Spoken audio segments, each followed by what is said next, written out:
Él trabaja en la Asociación Científica para la Conservación de la Biodiversidad y el tema que nos va a tocar hoy día es avances en el conocimiento de las esfinges de Lima. ¿Estás presente, Rubén? Sí, ¿me escuchan? Sí, perfecto. Ya.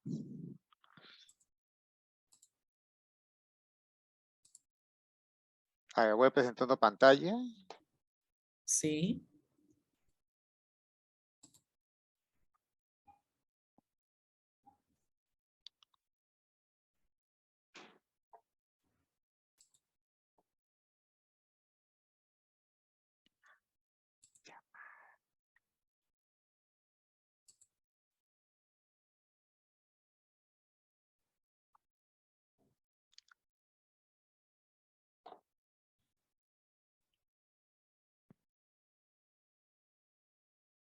¿Ya se está viendo bien?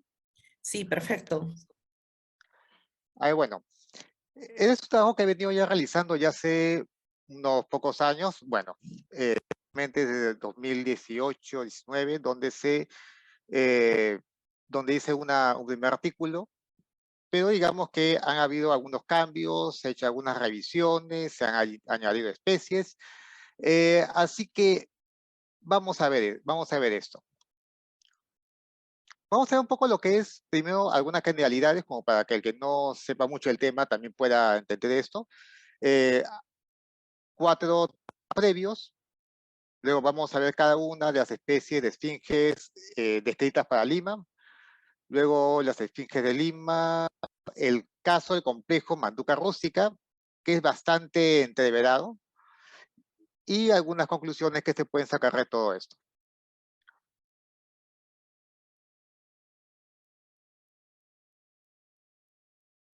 Bueno, los que conocemos a los esfíngidos sabemos que, bueno, pertenecen a la clase insectas, subclase Pterygota, orden Lepidoptera, superfamilia Bombicoidea o Sphingoidea, dependiendo de cuál sea el autor, y la familia Sphingidae. Ahora, en el caso de los esfíngidos, hay características bastante interesantes, como por ejemplo que en relación con las alas, digamos que el cuerpo es el más grande de todos los lepidópteros. Cuando hablamos de lepidópteros grandes, tendemos eh, a pensar, por ejemplo, en Atlas, que es una especie de Saturnida de Asia, que mide unos 28 o 30 centímetros de punta a punta de alas. Tenemos a 2 especies del género Tisania, a Tisania agrippina y Tisania plini. Ambas llegan a 28 centímetros y ambas habitan en trópico. Pero ¿qué pasa en esos casos? En el caso de la Tisania o en el caso de Attacus, la apertura es mucho mayor que la longitud del cuerpo. La longitud del cuerpo, la longitud del cuerpo es de una Tisania, no sobrepasa los 3 a 4 centímetros.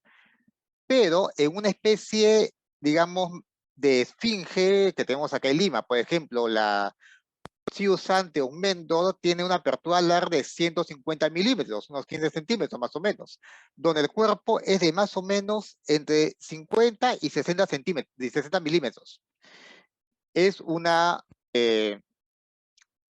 tamaño considerable del cuerpo. Ahora, presentan antenas de tipo fusiforme, muy ensanchadas, con un pequeño filamento al final, eso es típico de los esfíngidos, a las anteriores triangulares, estrechas, a las posteriores más pequeñas y algo redondeadas. Ahora, las alas anteriores pueden variar un poco en cuanto al termen, que puede ser claro, puede ser liso, puede ser festoneado, dependiendo de la especie.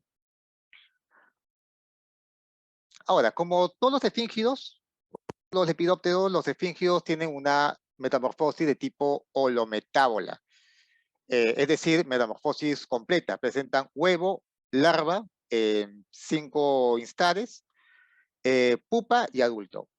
Los huevos son bastante sencillos. Son esferoides oblongos de tamaño variable dependiendo de la especie y prácticamente sin ornamentaciones. Colores predominantemente verdoso. Bueno, esta es una muestra que está en alcohol, puesto que se nota el color típico amarillo después que se fijan los tejidos. Y aquí vemos no sé si se nota el cursor, vemos acá a estos pequeños óvalos, que son los huevos que recién se han estado formando en el germarium. Esta fila, que es una serie de huevos que está en el vitellarium. Y finalmente los huevos ya maduros que se encuentran ya en los oviductos. Bueno, acá se han extraído. En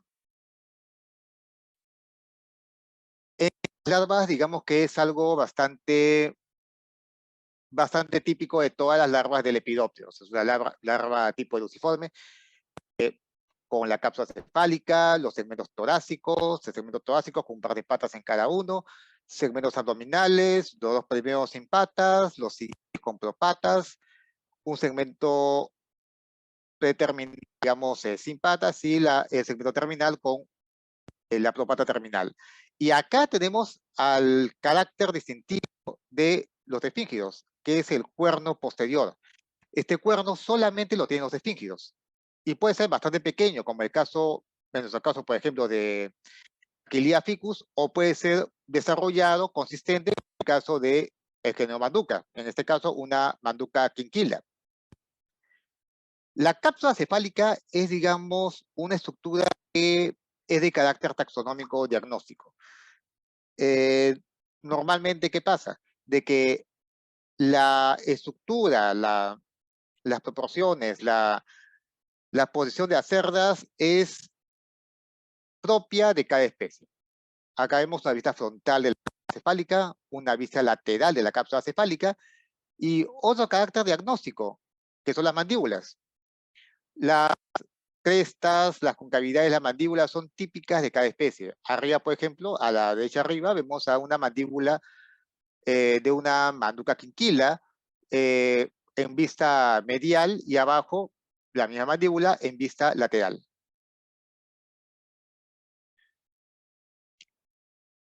Los instares de los esfíngidos van a cambiar dependiendo del desarrollo, en qué instar está. Bueno, desgraciadamente yo no pude fotografiar el primer instar, pero sí a partir del segundo instar para arriba, hasta el último instar. Este es el segundo instar de una Manduca quinquila. Es, digamos, una apariencia bastante tubular, muy mimética con el fondo de hojas de lantana cámara. Ahora, las proporciones son bastante exageradas, como por ejemplo el cuerno posterior, que es bastante largo en relación al cuerpo. No tiene muchos caracteres particulares en este estadio.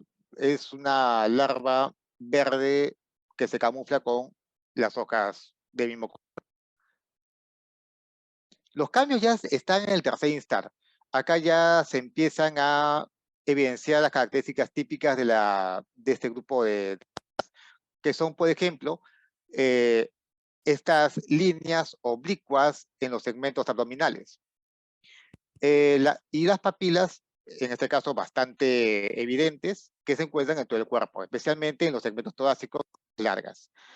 El cuerpo posterior, digamos que poco a poco va a reducir su proporción en relación al cuerpo y se engrosó un poco más.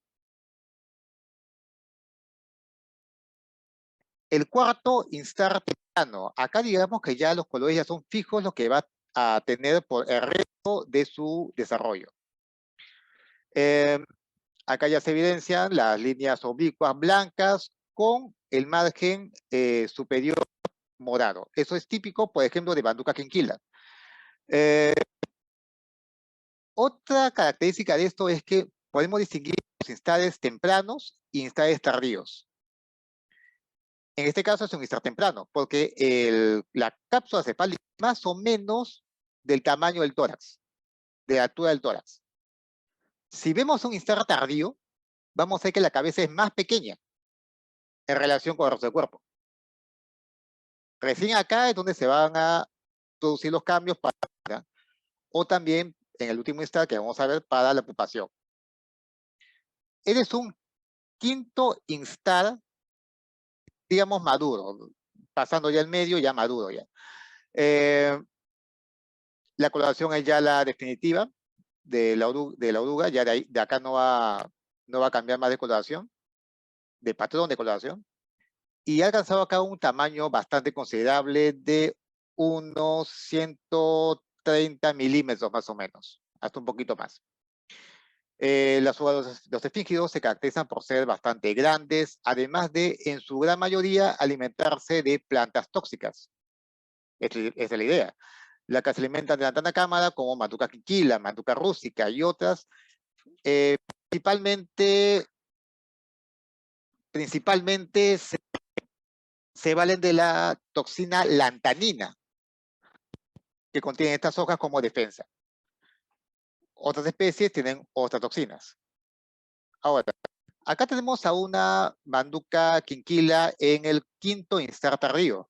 Acá es donde ya comienzan a generarse los cambios para el proceso de pupación.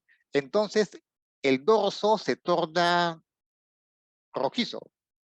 Y esa es una característica que comparten muchas especies de esfíngidos.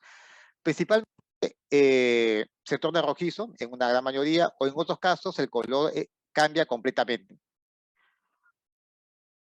Veamos el caso de un macroglossine, una Paquilia ficus. Es una larva de Paquilia ficus de quinto instar temprano. Acá tenemos ya todos, bueno, el color verde característico que lo camufla perfectamente, toca de Ficus benjamina. Pero al pasar al quinto instar tardío, vamos a ver un cambio radical. Este es el quinto instar tardío. El color es completamente diferente al quinto temprano. Y acá es donde ya se comienza a preparar para el proceso de pupación. Normalmente estas larvas se cubren con una capa de secreciones que ella misma excreta por la boca y se les esparce por todo el cuerpo. Luego de ahí se procede a cambio de color y de ahí se entierra para formar las camas subterráneas.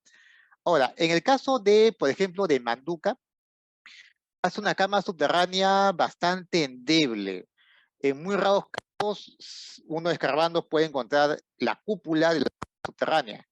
En el caso de esta, que es una Paquilia ficus, la subterránea la hace con una cepa un poco más resistente y con hojarasca.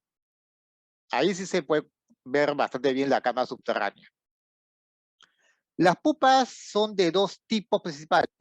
En la subfamilia Sphinginae van a tener un cuerno proboscideo.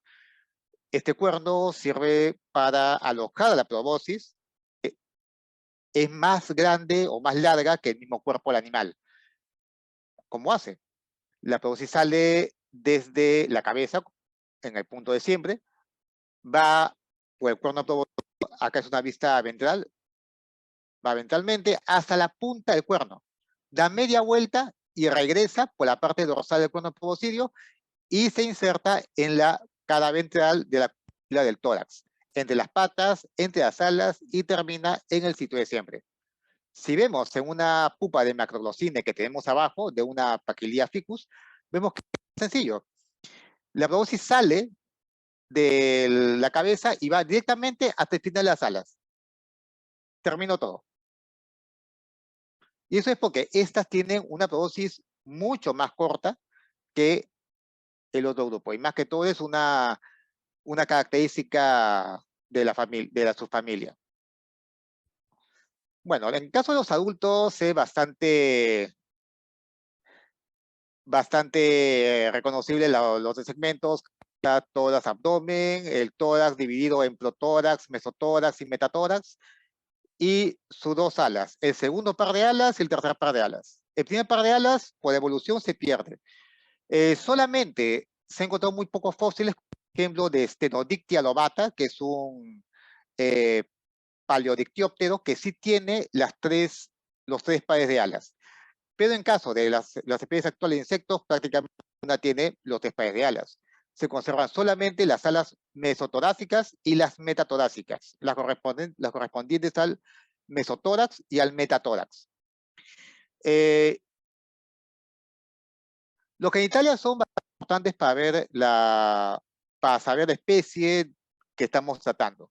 Normalmente lo ideal es cuando se tiene la especie en fresco, se extraen los genitalias y de ahí ya se puede hacer más estudios más detallados para saber si es una especie o es otra, o en el caso de especies crípticas, para poder saber precisamente a qué especie nos estamos refiriendo. Y eso que vamos a ver.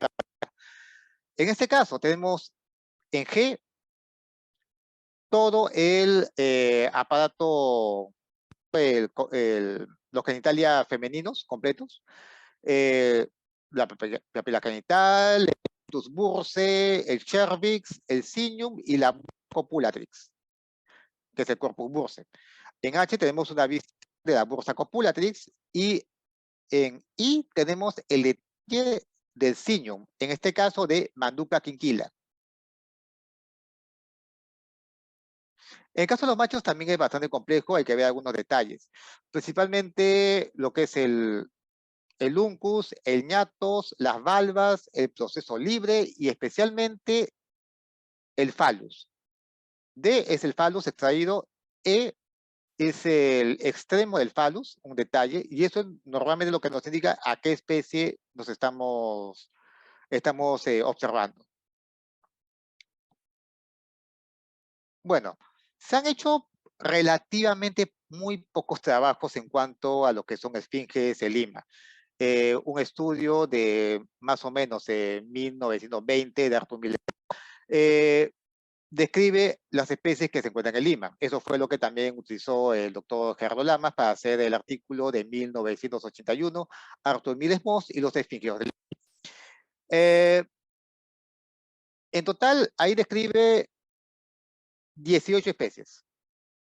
En el 2018, 37 años después, publiqué con un compañero el artículo sobre diversidad de esfinges, Lepidoptera sfingide, del Valle de Río Rímac, provincia de Lima, Guarochirí y Cañete, Lima, Perú, donde encontramos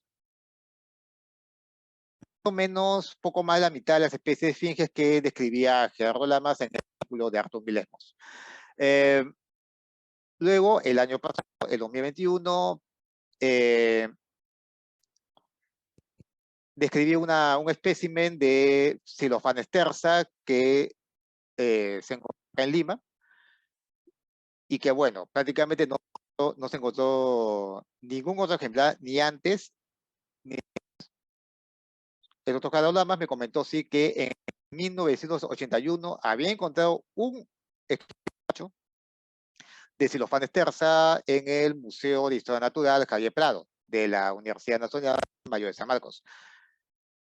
Pero este último que se publicó en 2021, digamos, ha sido el más reciente. No se encontró todavía ningún otro más. Lo último que está publicado, bueno, que he publicado es de contribución al conocimiento de los Sfingidae Lepidoptera bombicoidea del departamento de Lima. Y acá es donde algunos puntos dudosos que cometí en el artículo del 2018. Principalmente porque no teníamos la información adecuada.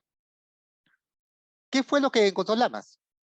Bueno, según Arthur Millesmos, en la familia Sfingide tenemos a Agriuchingulata, Cochitzius anteus mendor, Cochitzius lucifer, Manduca mossi, Manduca sextapaphus, Manduca rustica, Pseudosphinx tetrio para la subfamilia Sphingine. Y para la subfamilia Macroglossine tenemos a Ilesanei, Iles lineata, Xylophanes terza, Eumorpha labru, Eumorpha fasciatus, Eumorpha vitis, Paquilia ficus, Erinis celo, Erinis crameri, Erinis lasauxi y Erinis obscura. En el artículo de 2018 encontramos, bueno, solamente dos especies, Agriuchingulata, Cochitzius anteus, Manduca mossi, Manduca sexta paffus, Manduca rustica, Parafingine, Parmagnolocine, Ilesanei, Iles lineata, Eumorpha vitis, Paquilia ficus, Edinicelo, y dos nuevos registros, Postclavipes y Calionima denticulata. Ahora, el artículo de este año, tenemos a Agrucingulata, Colchiccius anteus, Manduca mosse, Manduca sexta paffus, Manduca quinquila. Vamos a este problema más adelante, porque creo que prácticamente todos habíamos cometido. En la subfamilia Macrolocine, Ailesanei, Iles lineata, Silophanes tersas, Eumorpha fasciatus, Eumorpha vitis, Paquilia ficus, Erinicelo, Elopos clavipes y Calionima denticulata. Ahora, ¿cuáles son las especies? Esta es Agrius cingulata. Bueno, la localidad tipo no está descrita, solamente se menciona América, sin ningún punto en particular. La planta hospedada es de distintas especies del género Datura. Esta es la única especie de Sphingide que tiene esas marcas magenta en el abdomen. Ninguna otra esfinge tiene esas características. No es muy grande, es bastante pequeña y tiene dos formas. Es la forma nominal y hay otra que prácticamente es, como quien dice, en blanco y negro, que es la Agriocingulata, forma de cólora.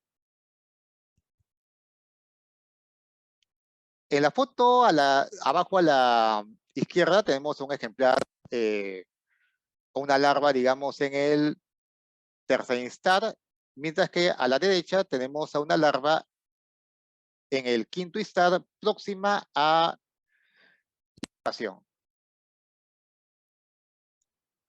Colchiccius anteus. Su localidad tipo es Jamaica. La plantosfera es Annona, distintas especies de Annona, y Rolita membranácea. Ahora, una cosa interesante en esto es que esta es la especie más grande de esfinge de Lima. La larva también es bastante grande y es plaga de ciertas especies de plantas, especialmente de género Annona. Más bien el espécimen, la larva que tengo ahí insuflada, la encontramos precisamente en una Annona. Otra especie es la Manduca mossa. Esta es una especie, digamos, muy particular porque se la confunde frecuentemente con Manduca sexta.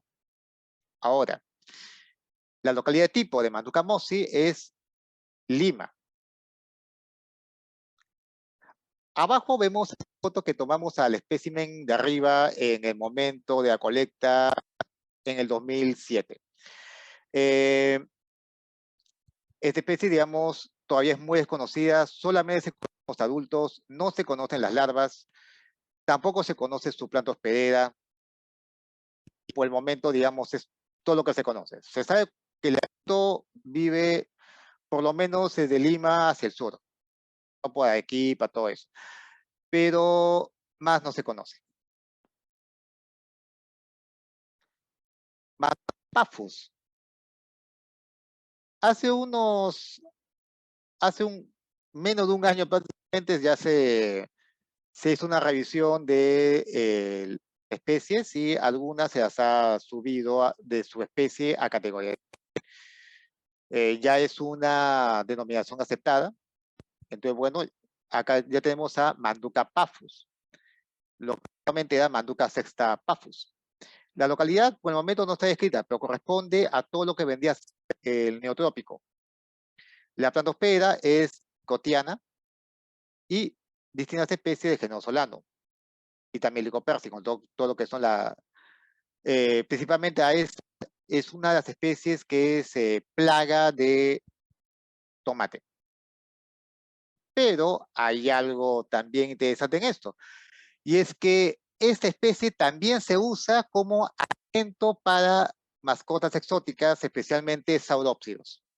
Más bien, hay una línea de una conocida marca para alimentos reptiles que tiene alimento especial para larvas de manduca, para que éstas sean a su vez alimentos de reptiles.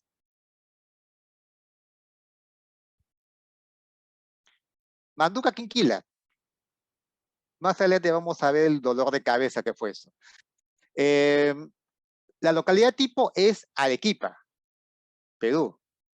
Se escribió en 1942, bastante reciente. Las plantas hospederas encontradas hasta ahora, las que he registrado son la Tanacámara, Tecomastans y Pondranea ricasolía. En esas ya sabemos que esta es especie. Más bien, para determinar especies tuvimos que criarlas desde larvas, adultos, de ahí hacer el montaje, extrayendo genitalia. Recién con genitalia, determinar la especie. Porque y manduca rústica son prácticamente iguales, aparentemente. Si uno hace la revisión de genitalia, simplemente no las puede conocer.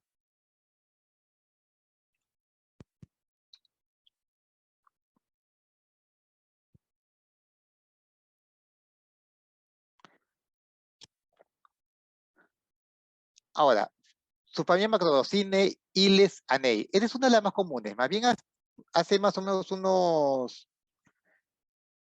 en 2008 recuerdo que en la zona de San Pedro hubo una gran proliferación de esta especie. Y exacto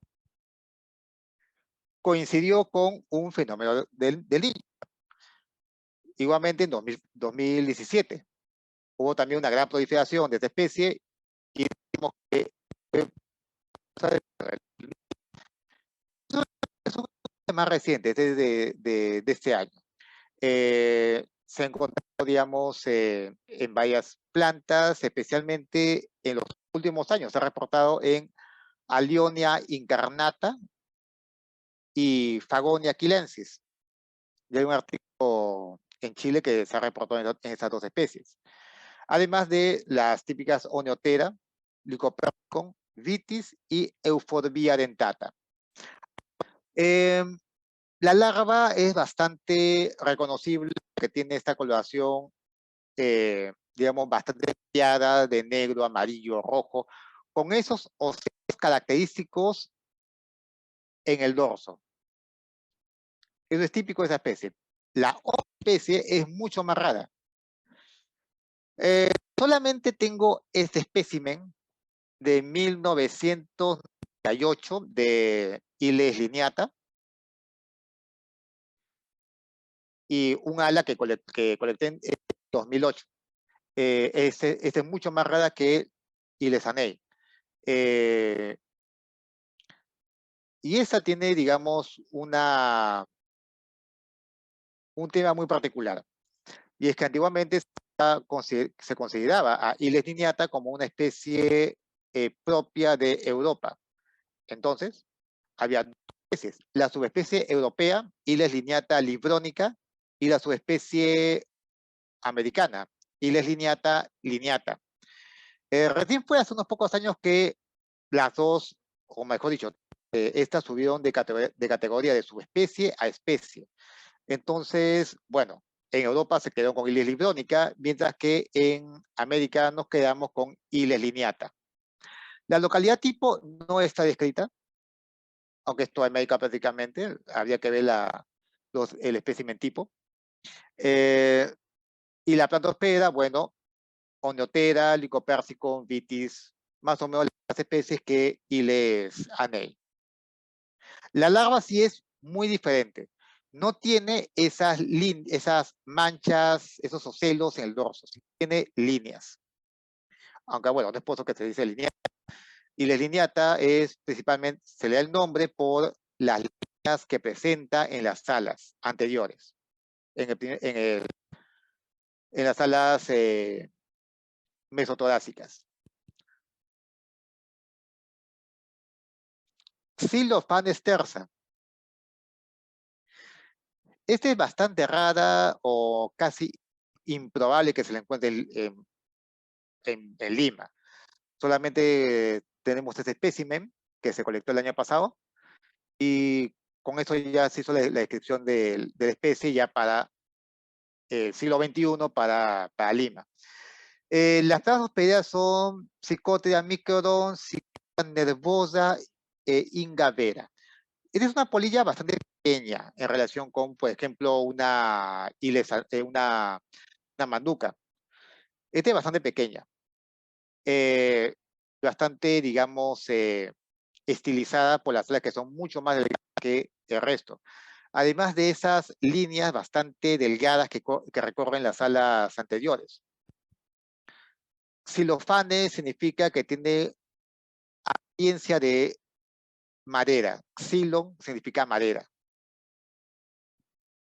Por el momento, solo sé de 12 especímenes que se han encontrado en la provincia de Lima. El que se tiene en el Museo de Calle Prado de 1982 y este que está acá, que se colectó el año pasado. Eumorpha fasciatus. Bueno, la primera vez que vi una de género Eumorpha, yo pensé que era un Ilex lineal, porque es muy similar, pero es mucho más grande, presenta también una coloración muy característica. La planospecie es Chisius, Ludvingia, Magnolia virginia, Parthenochisius y Vitifinifera. Esta es una que, bueno, lamentablemente no tengo la especie, solamente le tomó foto y me mandó la foto, pero sí corresponde con la especie Eumorpha fasciatus. Es bastante característica la coloración y es la única que tiene esta mezcla en las alas posteriores de magenta, negro y cian. La otra especie es Eumorphatis. Esa tiene una coloración, digamos, bastante diferente, pero similar en el patrón de las alas anteriores. No tiene este color azulado en las alas posteriores. Esta sí no tiene. Y tampoco las bandas oscuras en el abdomen. Esta es la vitis. Más bien, esta es considerada plaga de la uva, de la vid. La oruga, no tengo fotos propias, pero sí he visto oruga de esta especie. Es bastante voluminosa. El tórax es bastante voluminoso. Puede ser o de color verde o de color marrón, dependiendo si está en un instar intermedio hasta el quinto instar maduro o color marrón son cuando ya el quinto instar con manchas blancas o oblicuas en los segmentos abdominales.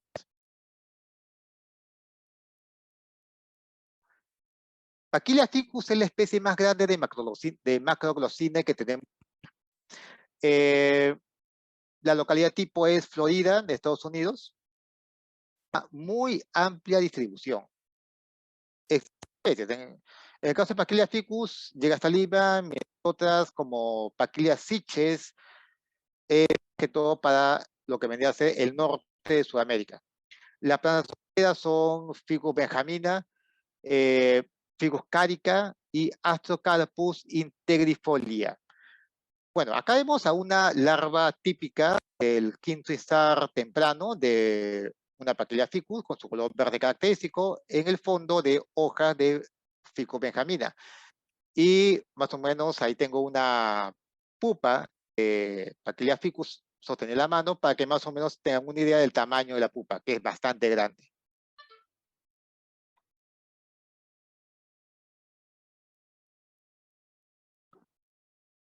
Erilicelo. Esta es una especie que presenta un dimorfismo sexual acentuado. No digo bastante acentuado, pero sí acentuado, porque puede diferenciar al macho de la hembra. La localidad tipo, bueno, Linneo le puso América, India del Este. El macho, vemos arriba, tiene esa línea oscura que cruza las alas desde el ápex hasta la base. La hembra no la tiene.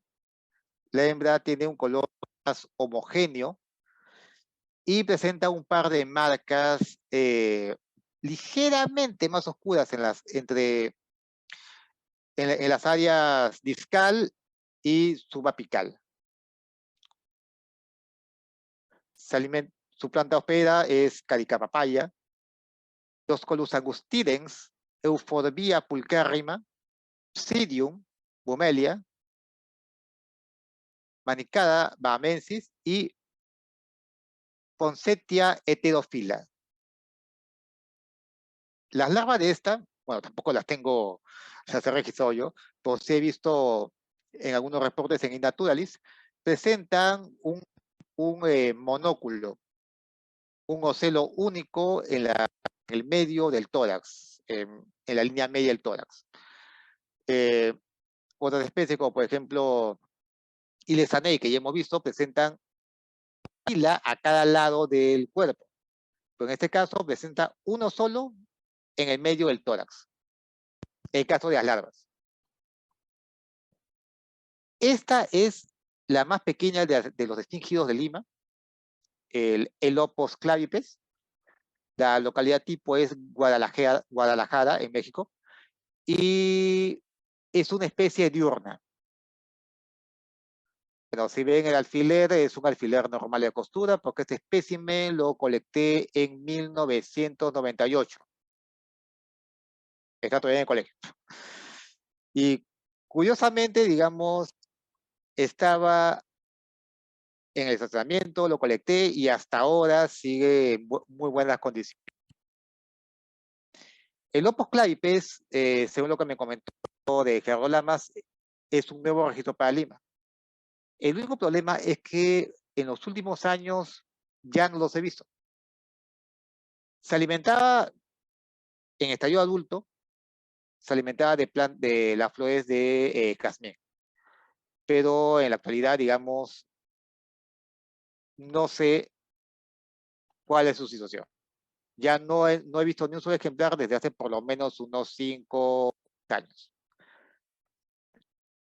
Las plantas hospederas eran Randia rangocarpa, Randia montana, Randia aculeata, Guetarda macrosperma y Genimpa americana. Esta era una especie, digamos, de diurnos, al contrario que el resto que ha sido de hábitos crepusculares y nocturnos. Calionima denticula. Este espécimen lo colecté en San Bartolomé en 2008. Digamos que es otra especie que se registró que fue un nuevo registro en 2018. No se registró esta especie para Lima en los reportes anteriores, como por ejemplo el doctor Gerardo Lamas, donde no la considera. La localidad de tipo no está descrita y la planta hospeda es Tabernemontana alba. Ahora, ¿cuáles especies están? Bueno, sería todavía cosa de ver si todavía tenemos a Colchictius lucifer, Pseudosteterio, Eumorpha labruche, Eritameri, Erinis lasauxi y Eritacura. Hay un caso en la página de Naturalis donde supuestamente hay un espécimen de Pseudosphinxtetrio. La foto no es muy buena, no está montado el espécimen y se asemeja bastante a una Agrus cingulata. No tanto a un Pseudosphinxtetrio. Así que, digamos, registro todavía dudoso.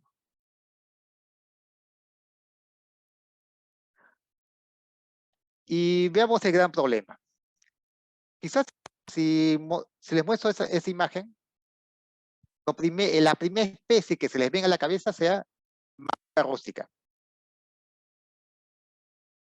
Yo también pensaba hace un buen tiempo cuando hice el primer artículo, así que yo vi esta y la determiné directamente como Manduca rústica.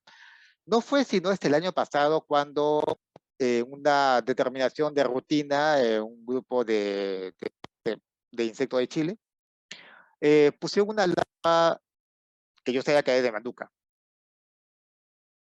Pero para confirmar la especie, para un poco más, fui a una de las páginas que siempre voy, donde están todas las especies, con fotografías de los adultos, de las larvas, para ver qué especie correspondía con las larvas que habían publicado. Cuando comienzo a revisar especie por especie, abro el archivo de Manduca quinquila. La veo y era exactamente igual que Manduca rústica. Abro Manduca rústica igual que la otra. Bueno, en ese momento yo pensé que podría ser una sinonimia. Busqué en otras fuentes y me di cuenta de que no, que era una especie válida. Hasta que me encontré con esto. Este es el artículo original de Gerardo Lamas. Y acá he seleccionado la figura 6 y a la derecha la he ampliado. Y abajo ya la descripción.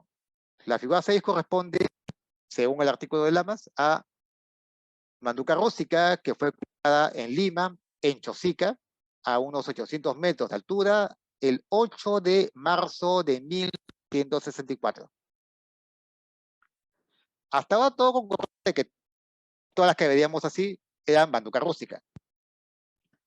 Hasta que hice ese trabajo de determinación, donde Chilla y Manduca rústica me parecían exactamente iguales, revisé que no eran sinonimias y entré con este trabajo. Bueno, sí, está en alemán.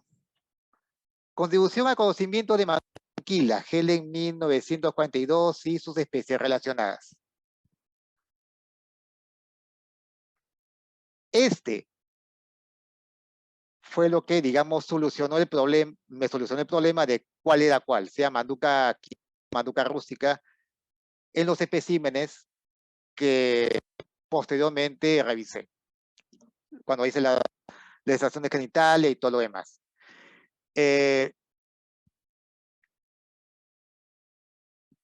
Acá las tres especies: Manduca quinquila, Manduca camposi y Manduca rústica. Camposi es más diferenciable porque tienes más marcadas esas líneas entre el área subapical y postdiscal y el área postbasal y cal. Entonces, Manduca camposi, digamos que se diferencia más que todo por eso, porque estas líneas las tiene mucho más evidentes.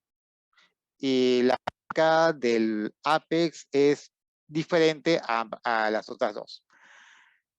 Ahora, si vemos a Manduca rústica con quinquila, aquí vamos a tener un pequeño problema, porque son prácticamente iguales. Si vemos los detalles del ala, bueno, no vamos a ver mucha diferencia más que en Manduca camposi.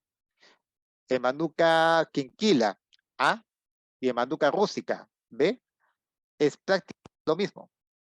Solamente con un pequeño detalle que la marca puede ser un poco más oscura en Manduca rústica que en Manduca quinquila, pero eso también depende de la variación individual de cada animal. Entonces, ¿cómo lo reconocemos? Si es tan difícil reconocerlo así a simple vista. Genitalia. A la izquierda las hembras, a la derecha los machos, arriba tenemos a Manduca camposi, en medio a Manduca quinquila y abajo a Manduca rústica. Y tiene diferencias bastante evidentes. Así es que si uno colecta un espécimen de estos, lo mejor es que mientras esté fresco, extraiga los genitalia y lo revise. Veamos los especímenes que tenemos. Esta es una hembra. Entonces, acá tenemos, abajo, tenemos el signum. Y si lo comparamos, tengo que tener en cuenta que en el momento que se expande la bursa copulatrix, el signum no va a quedar perfectamente perpendicular a la superficie del líquido. Entonces ahí está una vista ligeramente oblicua. Pero sí nos da la clave de que es una estructura en forma de B semilabial. Entonces, no puede ser Manduca Rossi porque es muy pequeño el signum y es paralelo. Tampoco puede ser Manduca rústica porque el signum es mucho más grande y con un surco medio bastante estrecho. Bueno, nos queda otra. Manduca rústica, Manduca quinquila. Sola Manduca quinquila tiene esta forma en V semilabial del signum.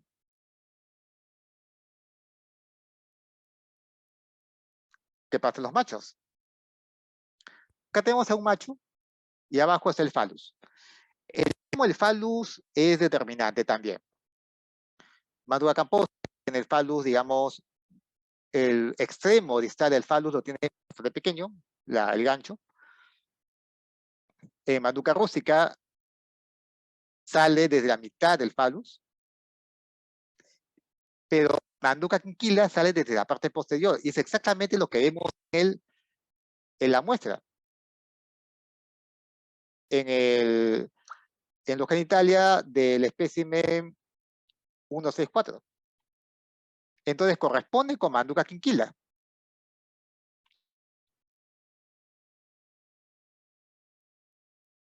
Estos son los especímenes que he usado para hacer la revisión de lo que vendría a ser el complejo Manduca rústica, teniendo la esperanza de que alguna me surgiese Manduca rústica, pero no. De todas estas, las que están confirmadas como Manduca quinquila son estas. Las que las he aclarado están como Manduca SP. Tendría que abrir el espécimen, está en genitalia, y bueno, como ya están secos hace más de 20, 30 años, es un poco difícil y no quiero malograr especímenes. Los que están ya más claros, lo que están destacados, con seguridad son Manduca quinquila. Ya hice esta revisión que les acabo de mostrar de los genitalia, todo, y todo concuerda con Manduca quinquila. Hasta ahora no he encontrado ni un solo espécimen rústica, por lo menos en los ejemplares que he realizado desde el estadio de larva hasta adulto.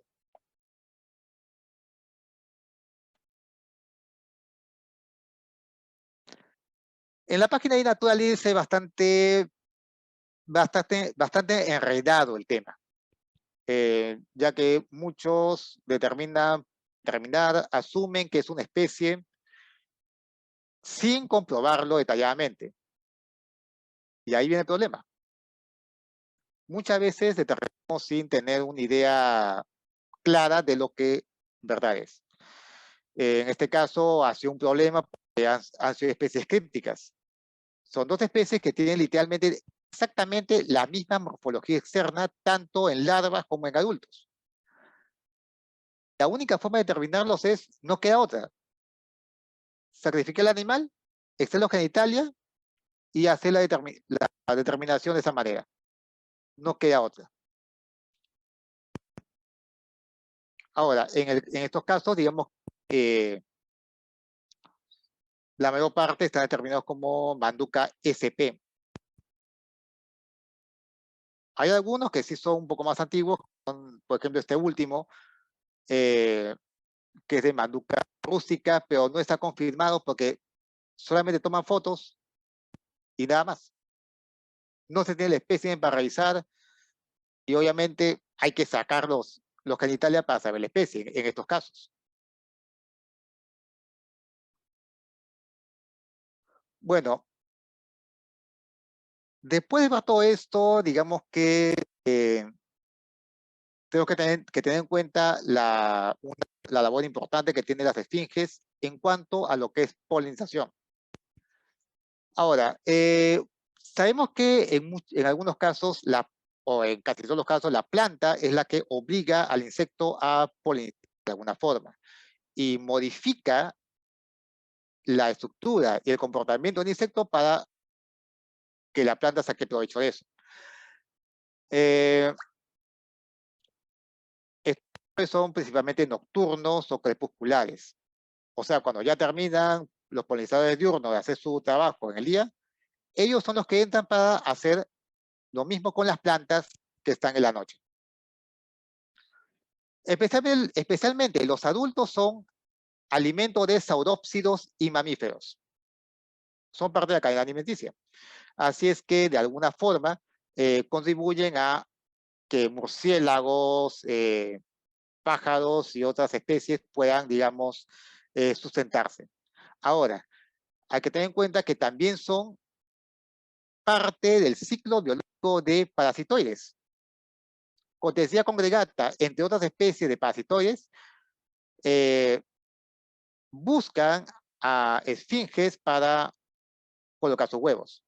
De eso he hecho hace un tiempo, mostrando cómo salen estas larvas de Cortesia congregata de una larva de Manduca quinquila. Ahora, querrámoslo o no, son controladores naturales de poblaciones de plantas. No es que las esfinges estén las larvas de esfinges no es que estén solamente como una plaga. Tienen una labor en los ecosistemas. Y es mantener la cantidad de ciertas plantas a raya. Estamos hablando de plantas nativas. Entonces, y esto nos lleva al siguiente punto, que ellas son indicadores del impacto humano.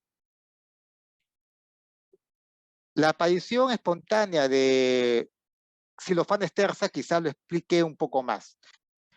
Quizás no hubiésemos podido encontrar a esta especie si no fuese porque nos encerraron 2 años seguidos por causa de la pandemia de SARS. Las condiciones fueron, digamos, mucho más favorables como para que algunas especies pudiesen, digamos, recuperar sus lugares originales de distribución.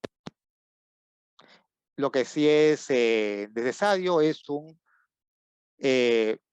monitoreo continuo a establecer la dinámica de las poblaciones por especies. Para hacer este artículo yo he leído varios trabajos. Hay uno que también ha estado, una tesis que ha estado dentro de esto, que es la tesis de Manuel Mokorovich sobre las esfinges de Arequipa.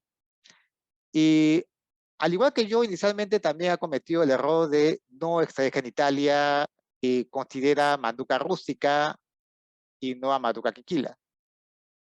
Entonces digamos que en su caso está como Manduca sp porque no se puede saber. Igual acá, se necesita hacer más estudios de como para saber cuáles son las especies que son migratorias y cuáles no. Se sabe que algunas especies son migratorias. En los próximos años se seguirán haciendo más, profundizando en estos trabajos. Y bueno, muchas gracias.